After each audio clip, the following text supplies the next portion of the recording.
La merienda. Y hoy vamos a merendar con una abogada, doctora en arquitectura, escritora de novela negra.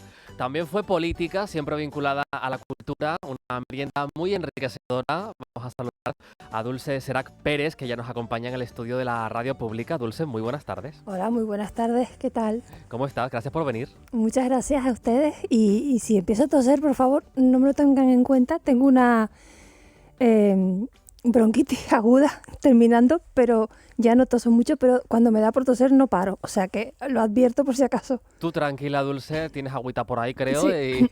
y si no, pues hay que irse a publicidad, se va, tú no te preocupes, porque vamos a conversar y estamos en casa, que es lo que nos gusta decir. Y lo primero, sabiendo que esta sección se llama La Merienda, Dulce, yo no sé si tú eres mucho de merendar.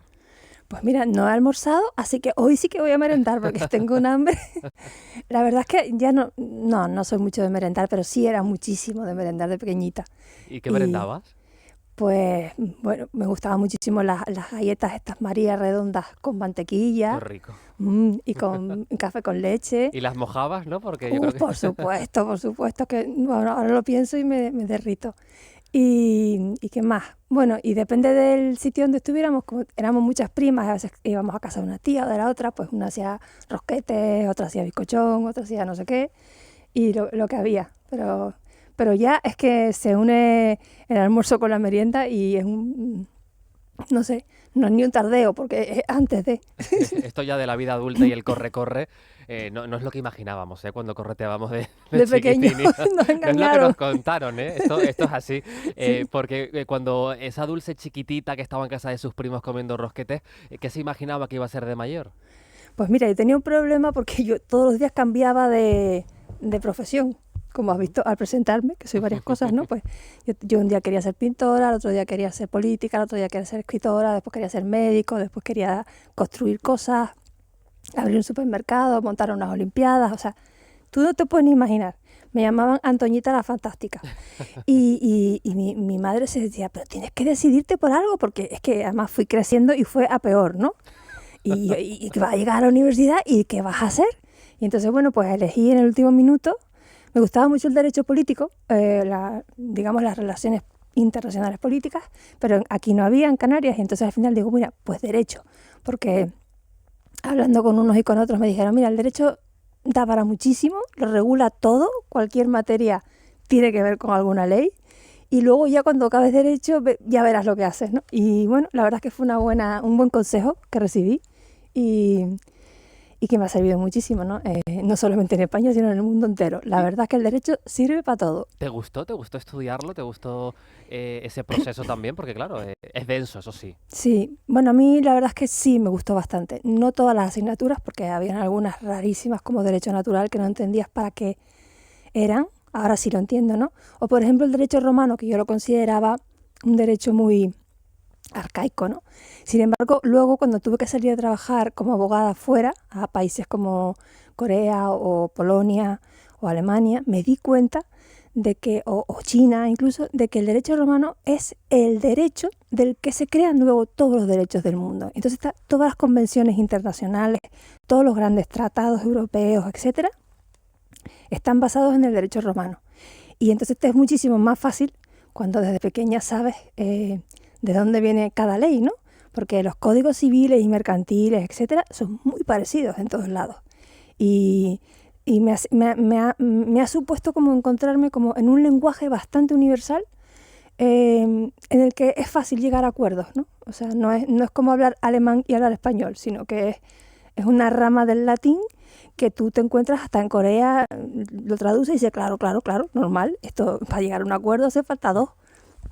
O sea que me alegro de esa... ¿Y ayuda a entender el mundo, el derecho? A entender procesos, decisiones, cosas que igual uno sin conocimiento del derecho dice, ¿y esto por qué es así? ¿No podría ser de otra manera? Bueno, a veces ayuda porque hay buen derecho y mal derecho, hay buenas leyes y malas leyes, hay buenas sentencias y malas sentencias, y a veces no. Pero las grandes leyes, las grandes constituciones, por ejemplo, el Tratado de la Unión Europea, la Constitución española, sí que te ayuda muchísimo a entender el lugar donde vives, ¿no? Y algunos textos legales y también algunas sentencias, por ejemplo, por citar aquí las mejores sentencias que yo me he leído en mi vida, que fueron de Tomás y Valiente cuando era presidente del Constitucional, eso eran unas sentencias que tú decías, Dios mío, qué maravillosa, cómo te lo explica todo y qué pena que no todos los jueces escriban igual de bien. Por lo didáctico también, porque muchas veces cuando uno lee según qué sentencias o cuando son de muchísimo interés público, uno dice, es que no las entiendo. ¿Tendrían Claro. que ser siempre comprensibles por toda la ciudadanía? ¿Saber Desde cómo mi, le afecta una ley o una sentencia? desde mi punto de vista, si Tomás Valiente lo pudo hacer así, porque lo explicaba muy didácticamente, seguramente es posible. Hombre, es verdad que hay materias muy científicas, muy técnicas, no sé, como por ejemplo la ciberseguridad o cuestiones científicas que tienen que ver pues con la investigación de los átomos o el CERN, que no debe ser fácil convertirlo en un lenguaje entendible por el 100%. Pero sí que se puede hacer el esfuerzo de explicar a qué te estás refiriendo, ¿no? Sin embargo, lo que pasa es que ocurre que en el mundo del derecho, pues es muy fácil hundirte en ese propio mundo, encerrarte y dedicarte a citar solamente latinajos o frases ya dichas que solo entendemos los abogados. ¿Cuánto tiempo ejerciste, Dulce? Ejercer llevo toda la vida, porque llevo 25 años, pero en los tribunales, que es Ajá, lo que se entiende por ejercer, sí. hay dos tipos de abogados, los que van a los tribunales y los que no.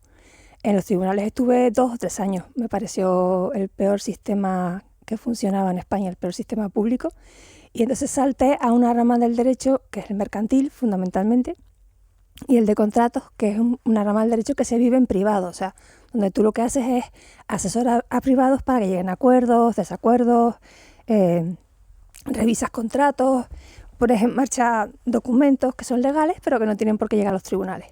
Y en esa parte, en esa experiencia, en esos 2, 3 años que dices en la parte de tribunales, que no te gusta mucho cómo funcionaba el sistema, ¿a qué te refieres exactamente? Me pareció todo muy,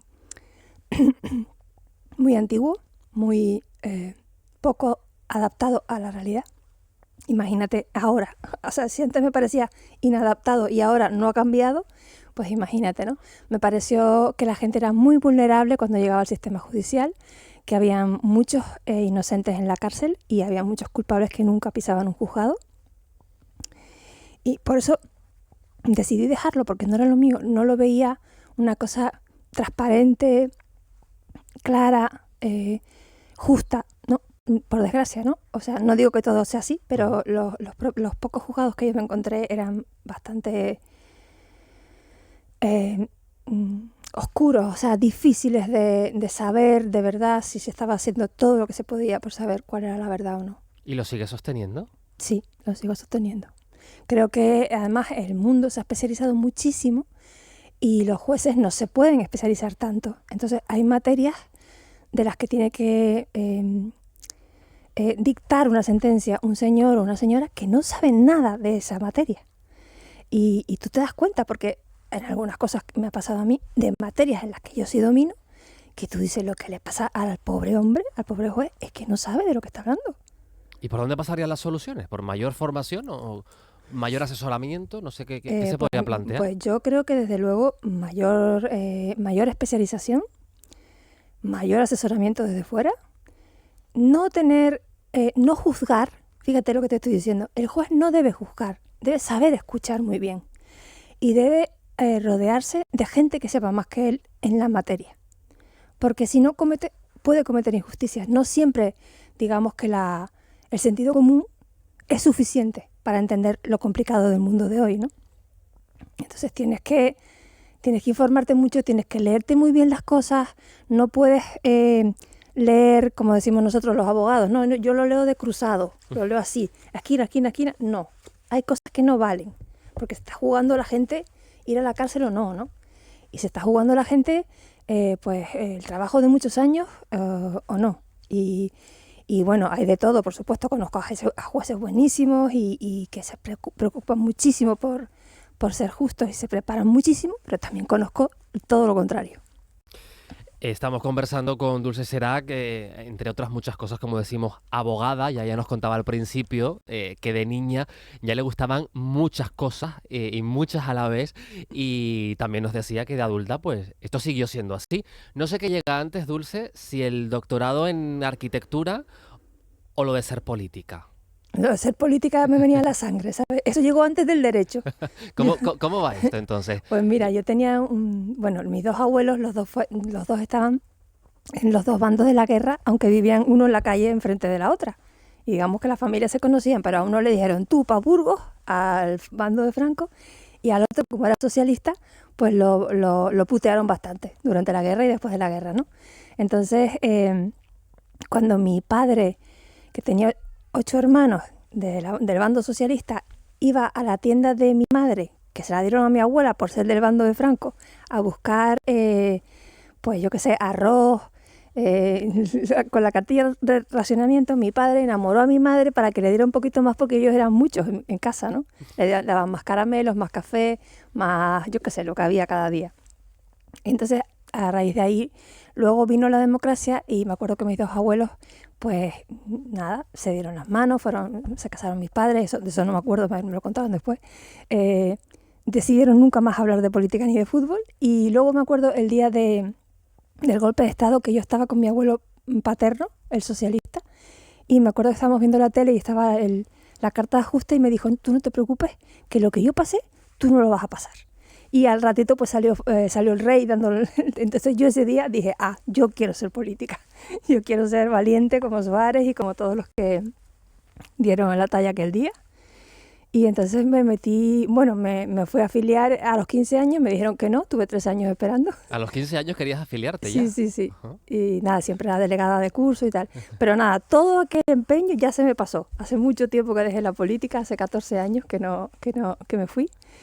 Y muy bien, porque la política es para una época, no para toda la vida. Eso no todo el mundo lo tiene tan claro, ¿no? Pues lo debería tener claro. Pero efectivamente hay gente que se agarra al sillón como si aquel sillón fuera maravilloso y te aseguro que por fuera la vida también es maravillosa. Dulce, y cuando ya entras en política, para hablar un poco de esta etapa, ¿cuántos años pasas exactamente en política Pues activa? yo estoy 12 años en política cultural, pero fíjate, de los 25 a los 37. Ujú. O sea, entré muy jovencita, era la más jovencita del Cabildo de Tenerife, pero llevaba siempre política cultural. Y la verdad que fue una época preciosa, porque fue una época del principio de la democracia casi, donde todo el mundo que iba a la política iba a cambiar el mundo. Los equipos eran muy multidisciplinares, no había redes sociales, que no tenía haters. Bueno, tenías haters en la calle que te daban cogotazos. Oiga, señora, si no lo haces bien, te daban cogotazos, sobre todo a los jovencitos, ¿no? Pero donde ibas a trabajar, o sea, yo tuve la suerte de que cuando yo llegué, pues pude hacer cosas como, por ejemplo, el auditorio, el TEA, el tanque, la red de escuelas de música, la red de bibliotecas, que no existían. ¿Y pudiste cambiar un poquito el mundo? Ese mundo, Sí, al menos, Dulce. mi mundo cultural creo que sí, que esta isla tiene mejores museos, mejor oferta cultural hoy día, no solo gracias a mí, sino gracias a un montón de gente. Pero también puse mi granito de arena, o sea, que fue un momento muy bonito. Uno piensa muchas veces o debate, ¿no? Cuando no conoce desde dentro la política, si es grata, si es ingrata, o el por qué uno está ahí. Eso que se escucha también muchas veces en barras de bar o en redes, ¿no? Eso de calentar un sillón. ¿Cómo es esa política desde dentro? ¿Es grata? ¿Es ingrata? Es Dulce, que siempre refleja lo que uno quiere. yo me fui a tiempo, creo, o sea, cuando eso fue, cuando empezó a hacer política para calentar un sillón, que yo fui al Parlamento, de primer año, esto no es lo mío. O sea, yo no estoy en un sitio para no hacer nada, sino para votar sí, no o abstención. Y ahí fue cuando decidí dejarlo y me marché. Entonces no viví esa parte. Yo viví la parte que estaba todo el día trabajando, mañana, tarde y noche, haciendo cosas con los vecinos, vamos, que me mandaban los vecinos, las bandas de música, cualquiera podía entrar en mi despacho y organizarme la vida, ¿no?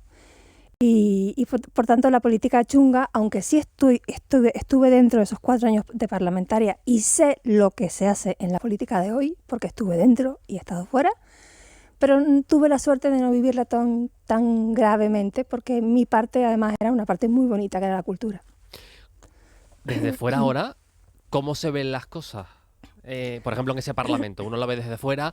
Precisamente alguien como tú, Dulce, que conoce muy bien los entresijos, las dinámicas, los procesos, estar ahora desde el otro lado y con una vida más allá de la política, como tú nos contabas hace un momento, ¿cómo se percibe, cómo se ve? Pues Además, con un momento de tanta crispación a todos los niveles. yo es que lo veo tan aburrido que ni me crispa, ya, o sea, pasé de enfadarme cuando veía las noticias a aburrirme como una ostra.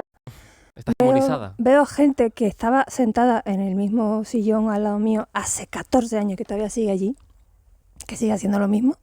No entiendo esa vida, no entiendo cómo pueden quererla.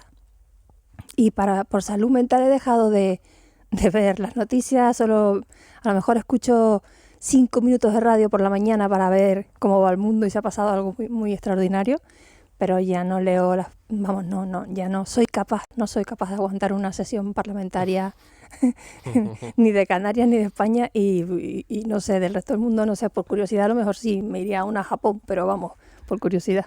Y no hay en el momento en el que uno decide, después de ese tiempo en política, Dulce, dejarlo, no hay vértigo. Es decir, a ver si ahora pues voy a seguir teniendo de lo que vivir, a ver cómo va a ser mi vida ahora. Bueno, pues que todo cambie.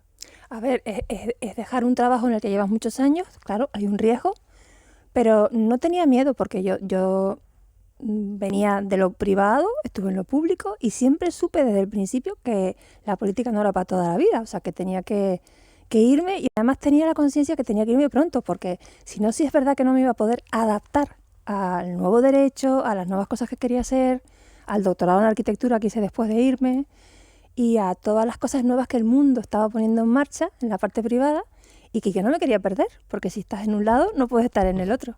Entonces, no, un poquito de miedo, un poquito de riesgo, pero saltas al vacío y te das cuenta que la mayoría de la gente está fuera de la política y que fuera de la política hay vida y una vida maravillosa.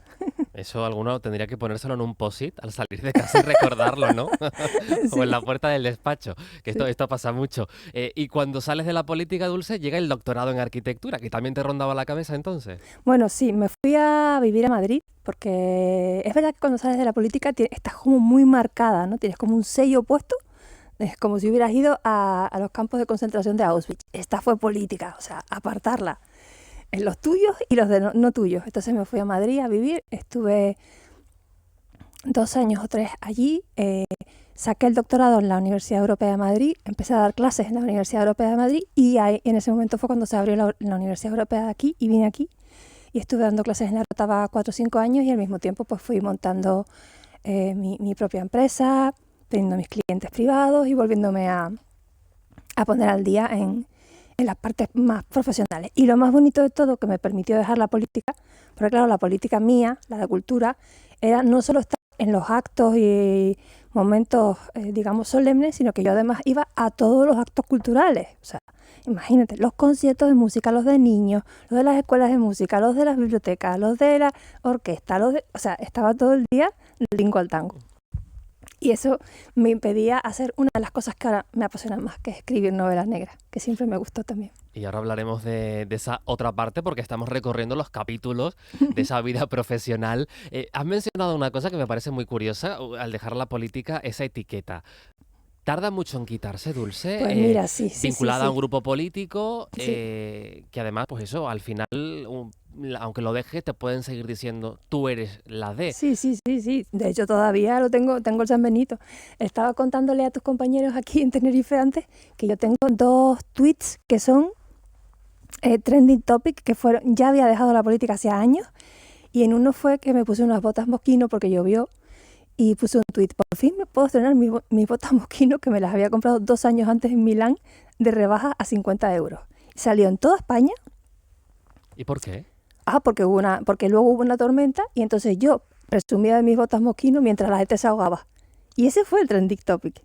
¿Y qué ponían? Exdiputada de Coalición Canaria presume de botas Moschino mientras la gente se ahoga. Yo decía, pero por favor, o sea, yo no soy política, me pongo las botas que quiero, me costaron 50 euros y además no lo hice con esa intención. O sea, las redes sociales. Exacto, estaban empezando. Y luego tuve otra más cerca, en el 2018 o 19, que fue cuando lo del movimiento Me Too y Cuéntalo.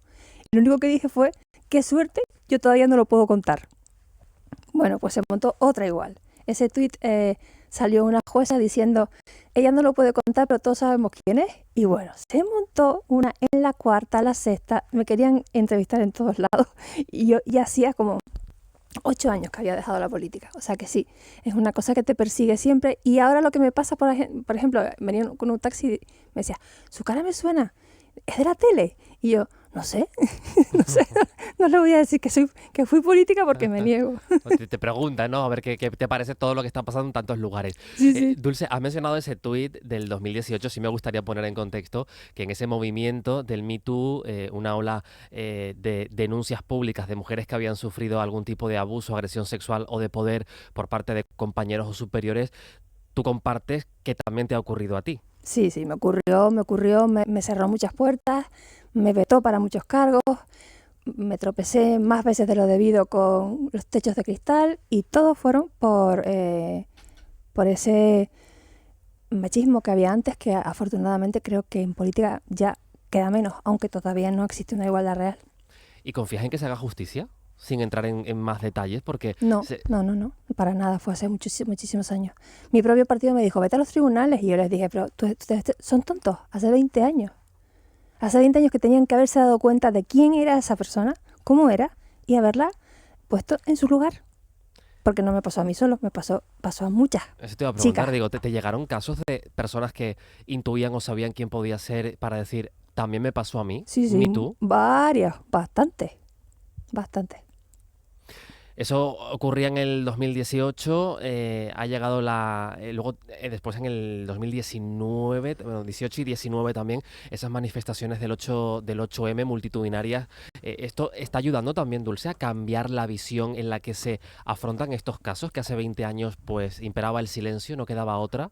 ¿Esto está cambiando? Esto está cambiando porque realmente en la política ya no quedan personajes como aquel. Quedará alguno suelto por ahí, no sé, en alguna isla a lo mejor, pero ya no quedan personajes como aquel. Ya no se admite ese comportamiento político. Eso no quiere decir que la igualdad se haya conseguido. Como vemos, siguen muriendo muchísimas mujeres a manos de sus familias, ¿no? De la gente en la que más confían, la persona en la que más confían es la que los traiciona.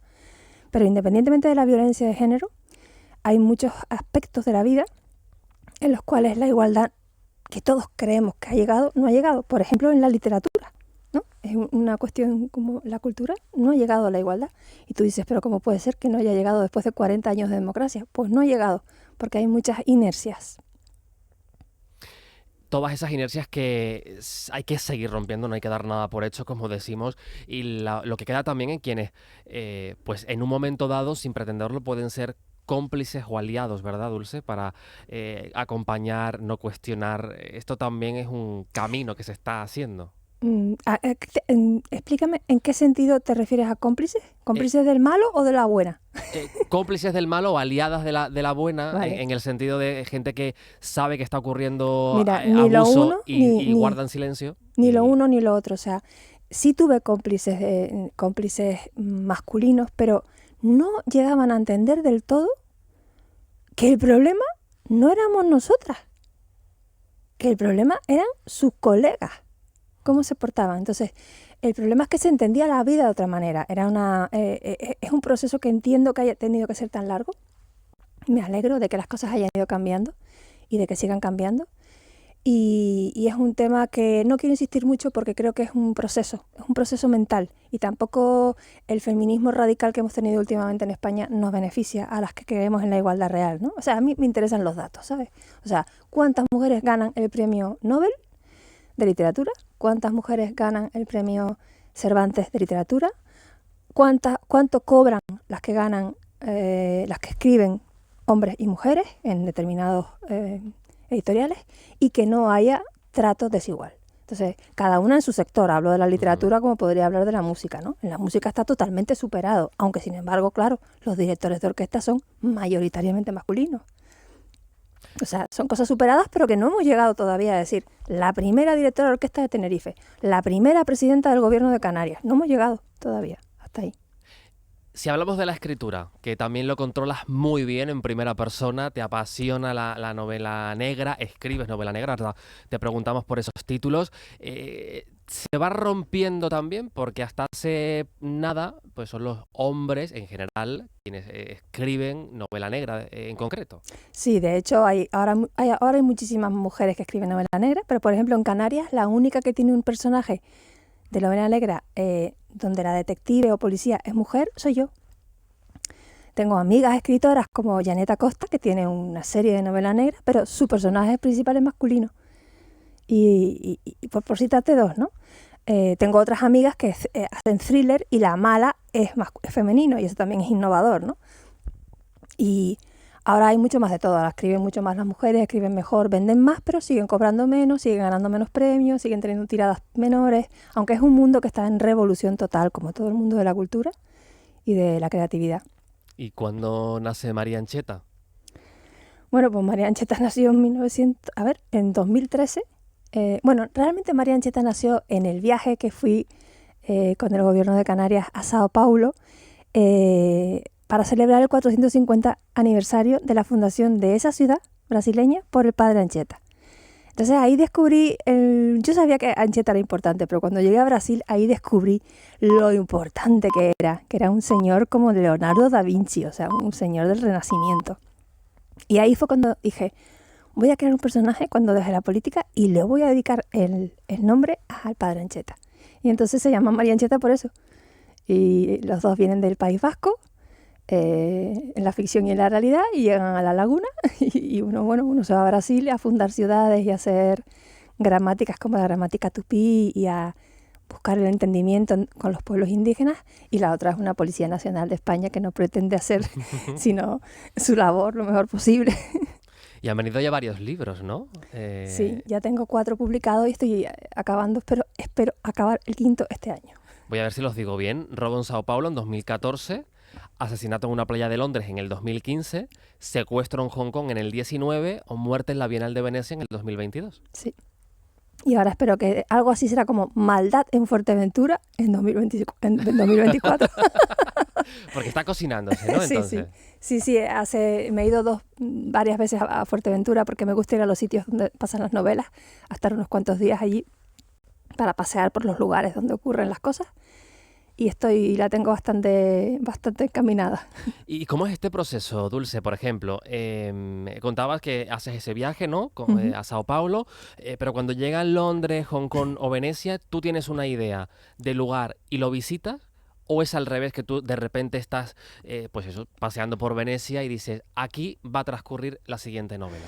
Bueno, las 3 primeras novelas surgieron de viajes reales que yo no sabía que iban a acabar en novela. Por ejemplo, lo que te conté de Sao Paulo, eso fue así.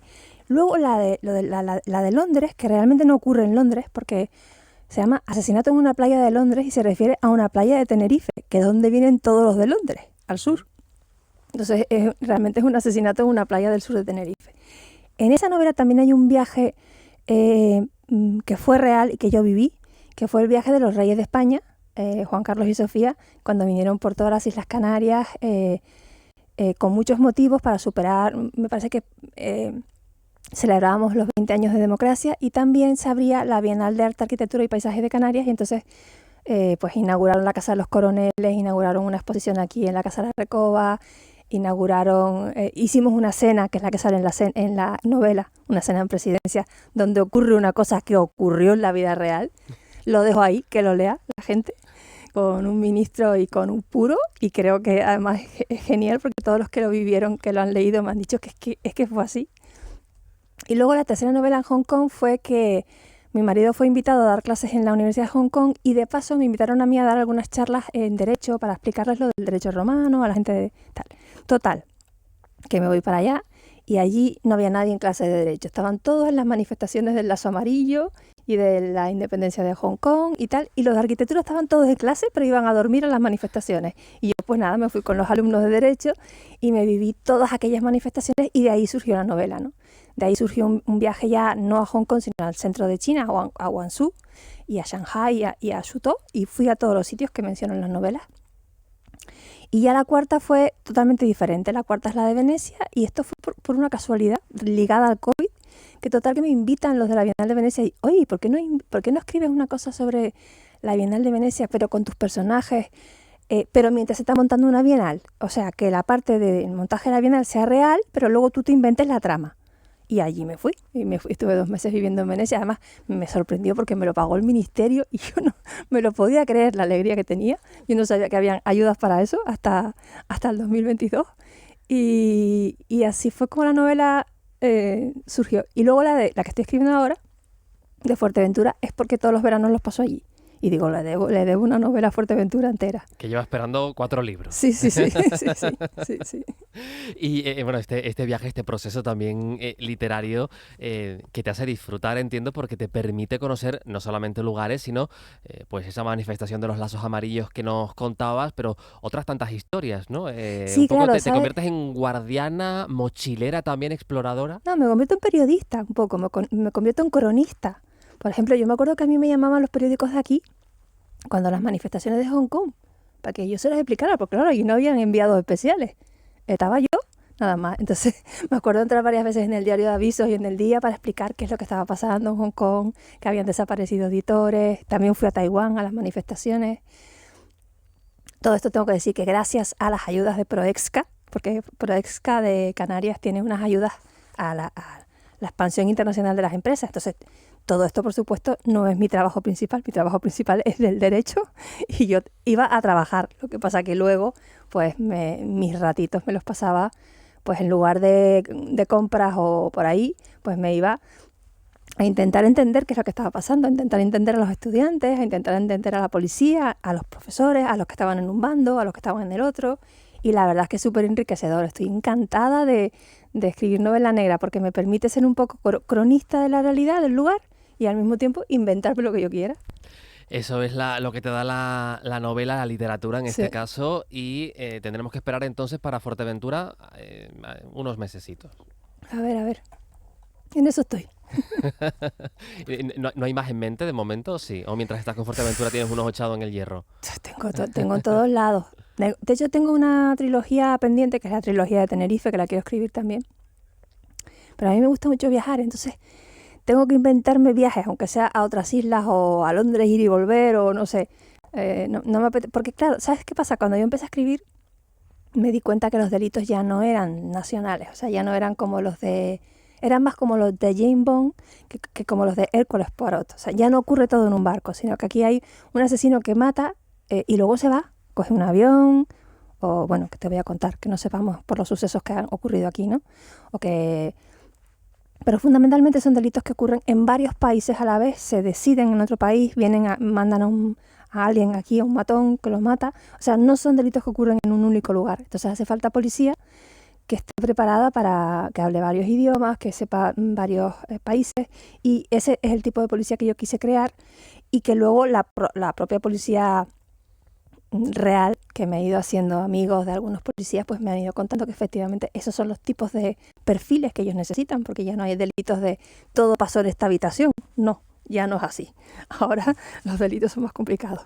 Y el doctorado en arquitectura, Dulce, te permite también aportar una visión no solamente de la literatura, sino a la propia vida. El tener esa concepción de conceptos, de espacios, bueno, pues todo lo que significa la arquitectura.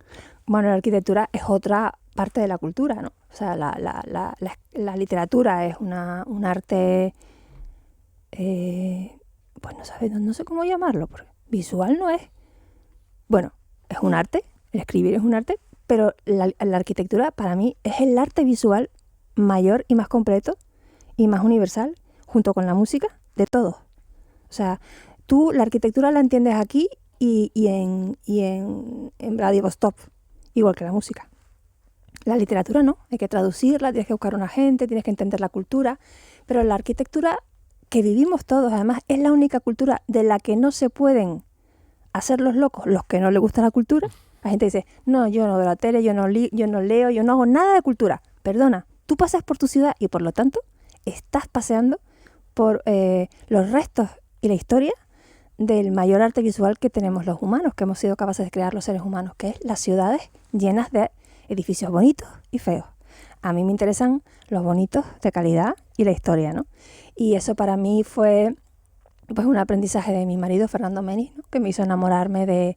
Yo siempre he sido una enamorada de todas las artes, pero la arquitectura me parece el arte más completo, con el que más se puede ayudar a la gente, con el que más se puede influir en el futuro, con el que más se puede luchar contra el cambio climático, etcétera, etcétera, etcétera. ¿Y algún edificio especialmente bonito, Dulce, de cualquier parte de donde hayas estado que tú digas, wow? Tantos, yo qué sé. Pues mira, hay un auditorio que me encanta en Berlín, que es la Philharmonie de Berlín. Después está la Philharmonie de Hamburgo, que es de Herzog y de Meuron. Luego está el TEA que lo promoví yo como política, y estoy muy orgullosa de cómo es el edificio, ¿no? Y luego a mí me gusta muchísimo la arquitectura industrial recuperada, como el espacio cultural del Tanque, o como esos grandes silos que antes fueron silos de cereales y ahora se han convertido en museos en muchas partes del mundo. Pero bueno, hay tanta arquitectura bonita, hay tantos buenos arquitectos, afortunadamente. Me acuerdo que, por ejemplo, cuando fui a Hong Kong, fui a un banco que diseñó Lord Foster, que es el Hong Kong China Bank, South Bank, algo así. Y es que me quedaba flipando con los detalles, porque es que hasta los bolígrafos para firmar los cheques, que ya no se usan, tienen allí porque es histórico, estaban diseñados con un gusto, con unas ganas, con un saber hacer. O sea, me parece que cuando notas que hay detrás un buen profesional, dices, este edificio no se cae. O sea, yo cuando veo un plano, para eso me sirvió estudiar el doctorado en arquitectura, yo veo un plano y veo un edificio y digo, este es seguro. Además de bonito, de bueno, este no se cae, si viene el delta o la riada. Y tengo ganas de hacer un mapa en Tenerife y digo, sí, por favor, si vuelve el delta o la riada, no se pongan nunca al lado ni de este, ni de este, ni de este, porque se va a caer. Eso está muy bien saberlo, eso es servicio público también, ¿eh? Sí. Bueno, Dulce, se lo preguntaba antes a nuestro compañero Carlos, hace 10 años, pues se está celebrando el aniversario del reinado de Felipe y Leticia. ¿Dónde estabas hace 10 años, justo tal día como hoy? ¿Lo recuerdas? A ver, 20 de junio, 19 de junio del 2014. Sé que lo estuve viendo por la tele, porque me pareció un milagro que los Reyes Nuevos llegaran a... Pero no recuerdo dónde estaba, no sé dónde estaba, no tengo ni idea. A ver, espérate, del 2014. Sí. Ni idea. 14. Pues no sé, probablemente estaba en Hong Kong. Pero sé que lo vi por la tele, lo seguí, y porque, bueno, conocí a los príncipes también en toda aquella época de política, y me parecía un milagro, porque ya la monarquía estaba bastante en peligro. Me pareció muy bien llevado cómo se llevó todo aquel momento y cómo se ha llevado hasta ahora también. Qué lejos parece 10 años, ¿verdad? Sí. Tantas increíble. Cosas que han cambiado en una década en nuestro país y fuera, claro, en todos los lugares. Fíjate, sí me acuerdo de la boda, porque yo estaba en política, era la jefa del gabinete, y cuando se casaron Felipe y Leticia... ¿2005 estamos hablando? 2004. Yo tuve que llevarles el regalo de Canarias a la zarzuela y les llevé un cuadro de César Manrique, que por supuesto devolvieron, claro, porque ellos no se quedan nada, ¿no? Entonces sí me acuerdo que estaban Adán Martín y Pilar Parejo invitados a la boda, y nosotros todos locos buscándole a Pilar pues un traje de una modista canario, unos zapatos de Manolo Blahnik porque era canario, no sé qué, que los pobres se lo gastó todo ella, no fue dinero público, y encima la criticaron, ¿no? ¿Por qué? Porque eran caros todo lo que se ponía, ¿no? Era caro y canario, el traje era de Marcos y María, los zapatos eran de Manolo Blahnik y tal, y me acuerdo de esa época de estar preparando todo, de que era más barato llevar al peluquero a Madrid que contratar uno allí. Tú imagínate cómo era aquello. ¿Pero tú fuiste a la boda? ¿Llegaste a ir? No, yo no estaba invitada, pero estaba allí, y tengo amigas muy amigas de Leticia que sí fueron a la boda. Entonces yo estaba como en los, ¿cómo se llama eso? Los alrededores, ¿no? Igual puedes meter a la reina en esa novela en Fuerteventura, Dulce. No. ¿De paseo? No, porque no. El día que coincida, pues entrará en alguna novela. Pero en la de Fuerteventura no cabe. En la de Fuerteventura hay mucho saharaui, mucho musulmán, mucho sahel y mucho corralejo. O sea, hay mucho de corralejo. Bueno, pues igual en alguna novela está por ahí la reina Leticia pululando también en alguno de esos encuentros. Bueno, Dulce Serac, te agradezco muchísimo que hayas venido a compartir este ratito, esta merienda a la Radio Pública de Canarias, y un que placer. Nos hayas llevado de la mano en tantos momentos de tu vida para conocerte un poquito más y sobre todo leerte, quien no te haya leído, que descubran esos lugares a través de tu mirada. Dile a Marlene que le dejo aquí Muerte en la Bienal de Venecia, que ahí se lo dejo firmada. firmada. En la mesita por ahí para que lo recupere. Pero bueno, en cuanto llegue. Que el compañero que lo quiera leer, que lo lea, que están todas en Amazon bastante baratas, o sea que pueden cualquiera que quiera. Pues allá están esos 4: robo en Sao Paulo, asesinato en una playa de Londres, secuestro en Hong Kong y muerte en la Bienal de Venecia, y pendientes de ese nuevo título. Dulce, gracias por venirte a la radio, y mira, nos vamos a quedar con la música de Vanessa Martín y Todas las mujeres que habitan en mí. Un abrazo grande. Gracias a ti. Chao.